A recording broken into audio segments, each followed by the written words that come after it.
जहां भारत की संस्कृति के रोम रोम में श्री राम और रामायण बसी हुई है। वहीं विदेशों में भी रामायण है। राम जी के चरित्र का वहां पर भी वर्णन मिलता है, जैसे कि म्यांमार हो, जावा हो, सुमात्रा हो, मलेशिया हो और भी कई सारे ऐसे देश हैं जहां पर रामायण किसी न किसी रूप में आपको मिल जाती है। भारत में ही 300 से अधिक तरह की रामायण है, जिसमें कहीं ना कहीं एक दूसरे से थोड़ा सा अंतर है। अगर आप उसको जानना चाहते हैं तो उस पर हमने वीडियो बना दिया है, आप डिस्क्रिप्शन में जाकर उस वीडियो को भी देख सकते हैं। इसके अलावा वाल्मीकि जी की रामायण और रामचरितमानस में भी थोड़ा आपको अंतर देखने को मिलता है, उसके विषय में भी हम वीडियो बना चुके हैं। आप डिस्क्रिप्शन में जाकर उसके लिंक पे भी क्लिक करके आप उसको भी देख सकते हैं। विदेशों में भी राम जी को बहुत ज्यादा माना जाता है और वहां पर भी आपको अलग अलग तरह की रामायण देखने को मिलती हैं। उसमें भी कुछ अलग अलग विचित्र सी कहानियां आपको देखने को मिलती है। तो इस वीडियो में हम विदेशों में कहां पर रामायण को माना जाता है और कहां पर उनकी किस तरह की कहानी में क्या अंतर है वह हम आपको बताने जा रहे हैं। थाईलैंड में रामायण को रामकियन कहा जाता है और वहां पर यह राष्ट्रीय पुस्तक है। शुरुआत में थाईलैंड की राजधानी अयोध्या नाम का एक शहर था, जो कि अयोध्या के नाम से लिया गया था। खुद थाईलैंड का ही पुराना नाम सियाम था। सियाम मतलब सिया का देश, मतलब राम जी का देश, और इसको 1939 में बदलकर थाईलैंड करा गया है। मतलब बहुत ही अभी के समय में इसका नाम बदला गया है। थाईलैंड का मतलब होता है स्वतंत्र देश। थाईलैंड में रामायण की कथा बहुत ज्यादा प्रचलित है और वहां पर जो राजा हुआ करते थे उनका नाम भी श्री राम पे ही रखा जाता था। राम 1, राम 2, राम 3, इस तरह से पीढ़ियों से राम के नाम पे वहां के राजाओं के नाम हुआ करते थे। बर्मा, जो कि आज का म्यांमार है, यहाँ पर भी रामायण प्रसिद्ध है और यहाँ की रामायण को रामवत्थु कहा जाता है। ये यहाँ पर अनौपचारिक रूप से राष्ट्रीय पुस्तक है और इसको यम जलदाव भी कहा जाता है। यम जलदाव मतलब यम मतलब राम और जलदाव मतलब जातक, राम जी की जातक कहानियां। यहाँ पर राम जी को यम कहा गया है और सीता जी को मी थीटा। थीटा मतलब ये सीता का ही अपभ्रंश शब्द लगता है। रामवत्थु की शुरुआत दशग्रीव के जन्म से हुई थी, मतलब रावण के जन्म से हुई थी। यहाँ पर रावण की माता गोमवी हैं, उन्होंने ब्रह्मा जी को 10 केले भेंट करे थे, जिसके बदले में उन्होंने उनको आशीर्वाद दिया और उससे 10 मुख वाला रावण उत्पन्न हुआ और साथ में ही कुंभकर्ण और विभीषण भी उत्पन्न हुए। जब रावण को लंका का शासन मिला तो सभी देवी देवताओं ने रावण को पुष्प और फूल का रस भेंट करा। उसका अति सेवन करने के बाद में ही रावण दुराचारी हो गया। इसी मद में जब रावण कैलाश की तरफ जा रहा था तो वहां पर उसको एक अप्सरा दिखी और उसने उसके साथ में दुर्व्यवहार करा। इस वजह से उस अप्सरा ने अपने आप को हवन कुंड में डालकर मार लिया और साथ में रावण को श्राप भी दे दिया। यहीं पर दूसरी तरफ बताया गया है कि जब दशरथ जी शिकार करने जाते हैं तो वहां पर उनसे गलती से एक युवा ऋषि की हत्या हो जाती है, जिस वजह से उनको श्राप मिल जाता है और वहीं पर उनको वरदान के रूप में 2 केले भी मिलते हैं, जिसको आने के बाद में वो अपनी पत्नियों को भेंट कर देते हैं, जिससे उनको बाद में बच्चे उत्पन्न होते हैं। दशग्रीव के दुराचार्य से परेशान होकर सारे देवी देवतागण इंद्र के साथ में मिलकर ब्रह्मा जी के पास पहुंचते हैं। इसके फलस्वरूप बोधिसत्व और स्वर्ग के 3 देवतागण धरती पर अवतार लेते हैं। बोधिसत्व राम के रूप में आते हैं और बाकी के देवी देवता जो है वो उनके भाइयों के रूप में आते हैं। इसके अलावा और भी देवी देवता हैं जो कि किष्किंधा में बंदरों के रूप में जन्म लेते हैं।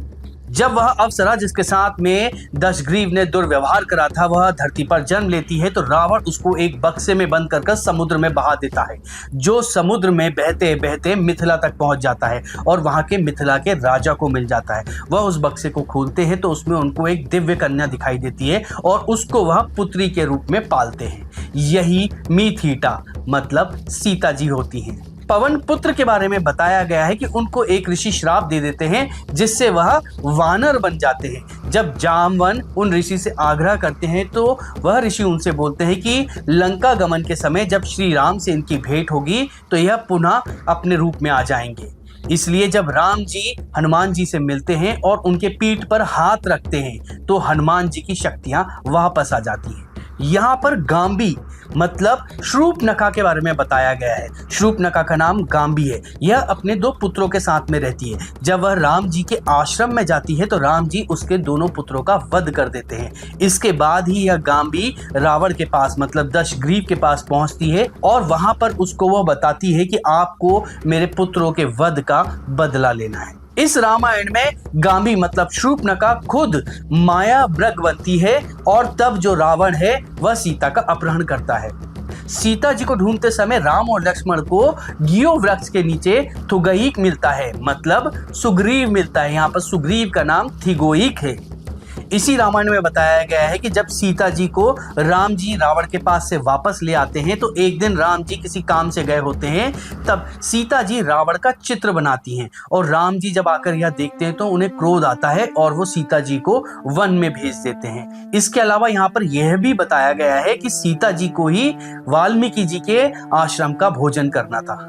यहाँ पर रामायण की कथा समाप्त ऐसे होती है कि राम जी सीता जी लव और कुश के साथ में मिल जाते हैं और साथ में रहने लगते हैं। कंबोडिया में रामायण को रिमकर भी कहा जाता है और रामकर्ती भी कहा जाता है। राम मतलब श्री राम, प्रभु राम, और कर्ती मतलब कीर्ति मतलब उनकी महान गाथा। यहाँ पर रामायण के अंदर बौद्ध धर्म की विचारधारा को जोड़ा गया है और बौद्ध धर्म की विचारधारा से ही सत्य और असत्य के बीच में संतुलन बनाया गया है। यहाँ पर हनुमान जी से जुड़ी हुई एक बड़ी ही विचित्र कहानी है। कहते हैं कि लंका जाने के लिए यह पुल बना रहे थे और जब पुल बना रहे थे तो हनुमान जी को पता चला कि कुछ जल परियां हैं जो कि इस काम में अड़चन डाल रही हैं। वह इस पुल के पत्थर को चुरा ले रही हैं। तब हनुमान जी जल परी की रानी नेंग माछा के पास में जाते हैं, परंतु जब वो नेंग माछा को देखते हैं तो उनको उनसे प्यार हो जाता है और नेंग माछा भी हनुमान जी के प्रेम में डूब जाती हैं। और इसके बाद में नेंग माछा अपनी जल परियों से कहती हैं कि आप इस पुल में कोई भी तरह की व्याधि ना डालें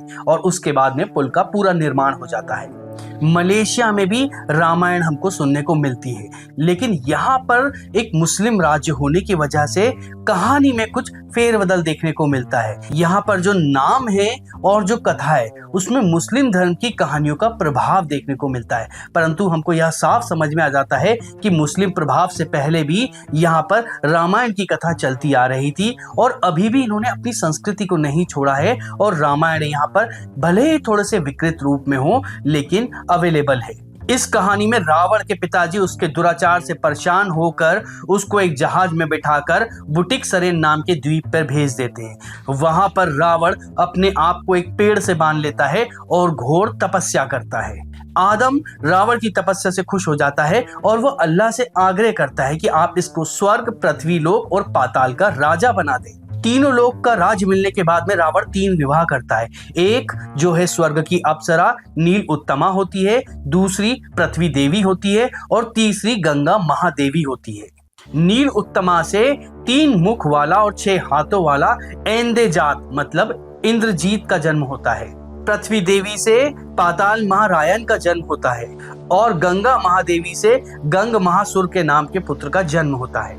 यहाँ पर दशरथ जो है वह इस्पबोगा नाम के राज्य के राजा थे और उनको एक राजधानी बसानी थी। इसके लिए वह नई जगह पर कार्य करना शुरू कर देते हैं। जब एक पहाड़ी की चोटी पर सफाई करते समय एक झाड़ी नहीं हट रही थी, तब जो है दशरथ नीचे आते हैं और उस झाड़ी को अपनी कुल्हाड़ी से काटने की कोशिश करते हैं तो उस झाड़ी के पीछे एक देवी निकलती है जिसका नाम मंडू देवी होता है और राजा दशरथ उसको अपने महल में ले जाते हैं और उससे विवाह कर लेते हैं। जब दशरथ मंडू देवी के साथ में एक 7 मंजिला ऊंची पालकी पर बैठ के अपने राज्य की परिक्रमा कर रहे होते हैं, तब अंतिम परिक्रमा में उनकी पालकी टूट जाती है।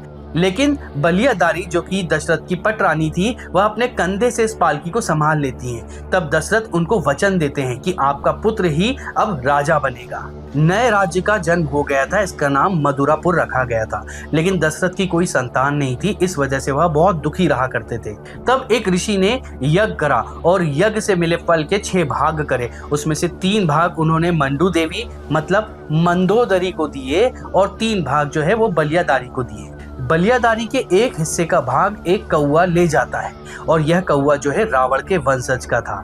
तब ऋषि मुनि उसको श्राप देते हैं कि तुम्हारा वध जो है वह मंदोदरी के पुत्र द्वारा होगा और जो भी इस हिस्से को खाएगा उसके घर एक पुत्री का जन्म होगा और उसका विवाह मंदोदरी के पुत्र से ही होगा। यह काग जो है रावण के पास पहुंचता है और उसके उस हिस्से को रावण खा लेता है, जिससे उसके घर में एक पुत्री का जन्म होता है। वहीं यहाँ पर मंदोदरी के यहाँ राम और लक्ष्मण का जन्म होता है और बलियादारी के घर में भरत और शत्रुघ्न का जन्म होता है। यह कहानी सुनकर आपको थोड़ा अजीब जरूर लग रहा होगा, लेकिन इसी तरह से वहां पर यह कहानी बताई गई है। अब इस कहानी को मैं थोड़ा आगे बढ़ाता हूँ। जब रावण को मंदोदरी की सुंदरता के बारे में पता चलता है तो वह उस राज्य में पहुंचता है और वहां पर वो अपने मंत्र से पूरे 7 ताले और दरवाजे खोल देता है और वहां पर महल में पहुंच जाता है। और वहां पहुंचने के बाद वह वीणा बजाने लगता है, जिसको सुनकर दशरथ वहां पर आते हैं। तब वह रावण जो है उनसे बोलता है कि आप मंदोदरी को मेरे साथ में भेज दीजिए। दशरथ मना कर देते हैं। मंदोदरी भी इस बात के लिए मना कर देती है, पर ज्यादा आग्रह करने के बाद में मंदोदरी एक माया मंदोदरी को बनाती है और उस माया मंदोदरी को रावण के साथ में भेज देती है। रावण उसको पत्नी बनाकर अपने शहर में ले जाता है। कुछ समय बाद मंदोदरी एक बेटी को जन्म देती है जो कि सोने की तरह सुंदर होती है। जब विभीषण उसकी कुंडली देखता है तो कहता है कि इस पुत्री के पति ही इसके पिता का वध करेंगे। इसको देखकर रावण उसको एक लोहे के बक्से में बांधकर समुद्र में बहा देता है। एक कली नाम के मुनि समुद्र में स्नान कर रहे थे, उनको यह बक्सा मिलता है। यह बक्सा लेकर वह अपनी पत्नी के पास जाते हैं और उस संदूक को खोलते हैं तो उसमें से एक सुंदर सी कन्या निकलती है और वह उसको पालने लगते हैं। इसके बाद ऋषि कली जो है उस पुत्री का नाम सीता रखते हैं और साथ में 40 तान वृक्ष को लगाते हैं और यह कहते हैं कि जो भी एक बार से इन सभी को खंडित कर देगा उसी से ही सीता का विवाह होगा। जावा में भी एक रामायण है जो कि बिल्कुल वाल्मीकि रामायण की तरह ही है और इसे यहाँ पर काकावीन रामायण कहा जाता है। चीन में रामायण नाम की कोई मूल रचना तो नहीं है। बौद्ध धर्म के त्रिपिटक ग्रंथ के अंदर आपको दशरथ जातकम मिलता है, वहां पर राम जी का वर्णन आपको मिल जाता है। लियूडू जी यह चाइना का बौद्ध धर्म ग्रंथ है। अगर आप राम जी के बारे में जानना चाहेंगे तो आपको सबसे पहला चाइना का धर्म ग्रंथ यही मिलता है जिसमें राम जी के बारे में बताया गया है। यहाँ पर सन वुकोंग नाम के एक वानर राज के बारे में कहा गया है।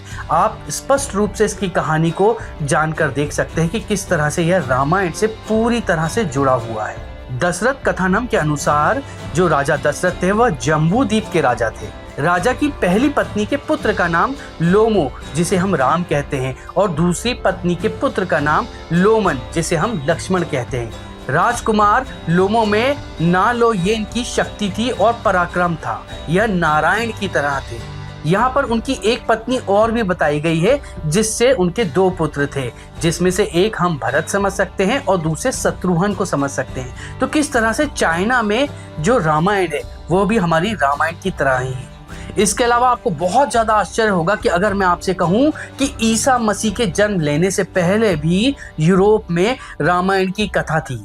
जी हाँ, यूरोप के इटली में पुरातत्व विभाग ने जब कुछ पुराने खंडरों को तोड़ा और मकानों को तोड़ा तो उसमें उनको कुछ चित्र दिखाई दिए और यह चित्र बिल्कुल राम दरबार की तरह थे। इसमें एक राम जी जो धनुष बाण लिए हुए थे वह दिख रहे थे, उनके साथ में एक और पुरुष जिनको हम लक्ष्मण जी बोल सकते हैं, साथ में एक स्त्री जिनको हम सीता जी कह सकते हैं और इसके अलावा एक और इंसान दिखता है जिसकी पूंछ थी। हमको कुछ और बताने की जरूरत नहीं है, इससे साफ समझ में आता है कि यह हनुमान जी थे।